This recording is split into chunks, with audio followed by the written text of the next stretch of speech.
Hello every one, എന്തൊക്കെയുണ്ട് വിശേഷം? നമ്മളിവിടെ സുഖമായിട്ടിരിക്കണം. അപ്പം ഞാൻ ഇന്ന് കുറച്ച് ബീഫ് വരട്ടിയതാണ് ഉണ്ടാക്കിയത്. അപ്പോൾ അതിൻ്റെ റെസിപ്പി നിങ്ങളായിട്ട് ഷെയർ ചെയ്യാമെന്ന് വിചാരിച്ചു. അപ്പോൾ എല്ലാവർക്കും welcome back to my channel. അപ്പോൾ ഞാൻ ഇന്ന് കുറച്ച് ബീഫ് മേടിച്ചു, അത് നല്ല രീതിക്ക് കഴുകിയെടുത്തു. അപ്പോൾ നമുക്കിതിന് വേണ്ടിയിട്ട് വേണ്ടത്, ഞാൻ കുറച്ച് സവാള അല്ലെങ്കിൽ ഉള്ളിയാണെങ്കിലും മതി, ചെറിയ ഉള്ളിയാണെങ്കിലും മതി, നന്നായിട്ട് അരിഞ്ഞെടുത്തിട്ടുണ്ട്. പിന്നെ കുറച്ച് വേപ്പില, പിന്നെ കുറച്ച് മല്ലിച്ചപ്പ്. ഞാൻ തേങ്ങാക്കൊത്ത് ഇട്ടിട്ടുണ്ടാക്കാമെന്നാണ് വിചാരിച്ചത്. തേങ്ങാക്കൊത്ത്, പിന്നെ വേണ്ട മസാലകൾ ഞാൻ പിന്നെ പറയാം. അപ്പം നമ്മുടെ ഈ ബീഫിലോട്ട് ഞാൻ ആദ്യം തന്നെ കുറച്ച് സവാളയും കുറച്ച് കറിവേപ്പില, കുറച്ചധികം കറിവേപ്പിലയും കൂടെ ചേർത്ത് നന്നായിട്ട് മിക്സ് ചെയ്യുവാണ്. അത് കഴിഞ്ഞ് ഞാൻ കുറച്ച് ഉപ്പും കൂടെ ചേർത്ത് നന്നായിട്ട് മിക്സ് ചെയ്തെടുക്കുന്നുണ്ട്.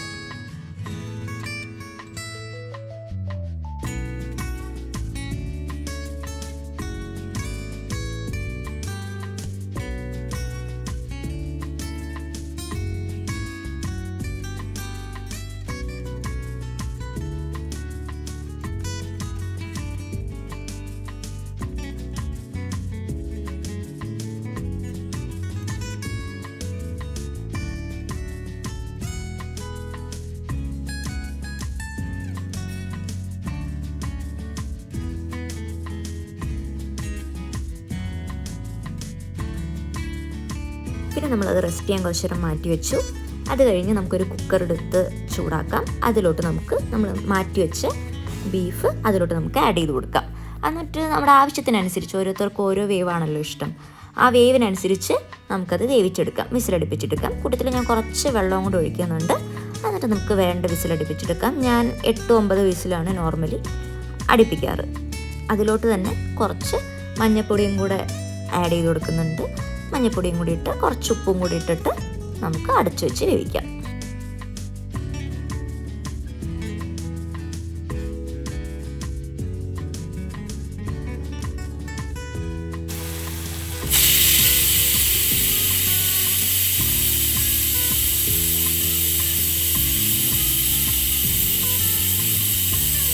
നമ്മുടെ ബീഫ് വെന്ത് വന്നിട്ടുണ്ട്. അപ്പോഴേക്കും നമുക്ക് വേറൊരു കുക്കർ അടുപ്പത്തോട്ട് വെച്ച് ചൂടാക്കിയെടുക്കാം. ചൂടാക്കിയിട്ട് അതിലോട്ട് ആവശ്യത്തിന് എണ്ണ ഒഴിക്കാം. വെളിച്ചെണ്ണയാണെങ്കിൽ കുറച്ചും കൂടെ ടേസ്റ്റ് ആയിരിക്കും. നമ്മുടെ എണ്ണ നന്നായിട്ട് ചൂടായിട്ട് വരുമ്പോഴേക്കും ഞാനതിലോട്ട് സവാള ആഡ് ചെയ്യുന്നുണ്ട്. സവാളയോ കൊച്ചുള്ളിയോ ആഡ് ചെയ്യാം. അതിൻ്റെ കൂട്ടത്തിൽ തന്നെ കുറച്ച് ഉപ്പ് ഇട്ട് കൊടുക്കുന്നുണ്ട്, കുരുമുളക് പൊടി ഇട്ട് കൊടുക്കുന്നുണ്ട്, നമ്മുടെ വേപ്പിലയും കൂടി ഇട്ട് നന്നായിട്ട് നമുക്ക് അത് വഴറ്റിയെടുക്കാം. കൂട്ടത്തിൽ തന്നെ മാറ്റി വെച്ചേക്കുന്ന തേങ്ങാക്കൊത്തും കൂടി ആഡ് ചെയ്ത് കൊടുക്കുന്നുണ്ട്.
നമ്മുടെ സവാളയൊക്കെ നന്നായിട്ട് വഴന്ന് വരുമ്പോഴേക്കും നമുക്കതിലോട്ട് മഞ്ഞൾപ്പൊടി ആഡ് ചെയ്ത് കൊടുക്കാം.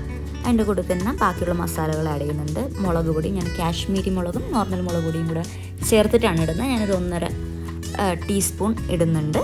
കൂട്ടത്തിൽ കുറച്ച് മീറ്റ് മസാലയും കൂടി ഇടുന്നുണ്ട്, ഗരം മസാല ഇടുന്നുണ്ട്, കുറച്ച് മല്ലിപ്പൊടിയും കൂടി ആഡ് ചെയ്യുന്നുണ്ട്.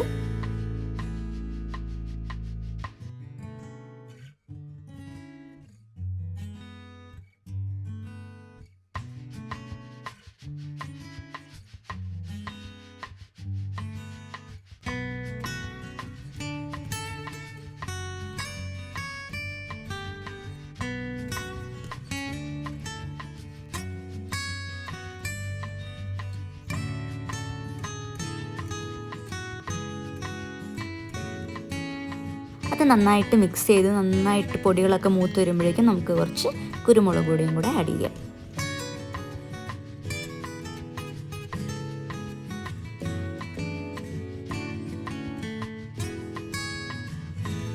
നമ്മുടെ മസാലയൊക്കെ നന്നായിട്ട് മൂത്ത് വന്നിട്ടുണ്ട്.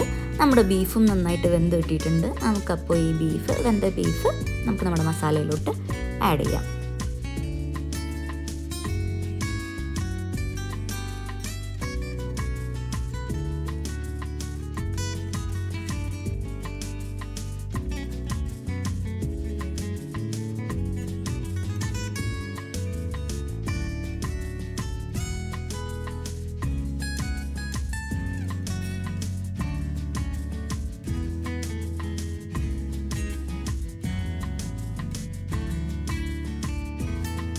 നന്നായിട്ട് ഇളക്കി യോജിപ്പിച്ചിട്ട് കുറേശ്ശെ വെള്ളം ഒഴിച്ച് കൊടുത്ത് നമുക്ക് വരട്ടി എടുക്കാം. അത് ആ ബീഫിൻ്റെ സ്റ്റോക്ക് തന്നെയാണ് ഞാൻ യൂസ് ചെയ്യുന്നത്.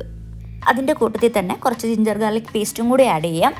ഞാൻ ഈ കുറച്ച് കറി തിളച്ച് വരുമ്പോഴേക്കുമാണ് ഞാൻ നോർമലി ആഡ് ചെയ്യാറ്. എനിക്ക് അപ്പം ആഡ് ചെയ്യുന്നതാണ് ഇഷ്ടം. നിങ്ങൾക്ക് വേണമെങ്കിൽ സവാള വഴറ്റുമ്പോൾ തന്നെ ആഡ് ചെയ്യാം.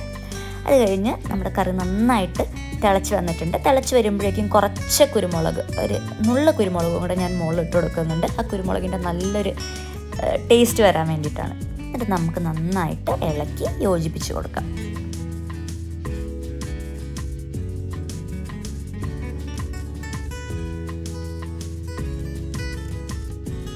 അപ്പോൾ നമ്മുടെ കറി നന്നായിട്ട് വറ്റി വന്നിട്ടുണ്ട്. കുറച്ച് ബാക്കിയുള്ള വെള്ളം ഗ്യാസ് ഓഫ് ചെയ്ത് വച്ച് കഴിയുമ്പോൾ അത് വരണ്ട് വരും. അപ്പോൾ നമുക്ക് അതിൻ്റെ മുകളിലോട്ട് കുറച്ച് മല്ലിച്ചെപ്പും കൂടെ ഇട്ട് കൊടുക്കാം. എന്നിട്ട് നന്നായിട്ട് മിക്സ് ചെയ്തിട്ട് ഗ്യാസ് ഓഫ് ചെയ്ത് വയ്ക്കാം. ഇനി അത് ഇരുന്ന് നന്നായിട്ട് കുറുകി വരും.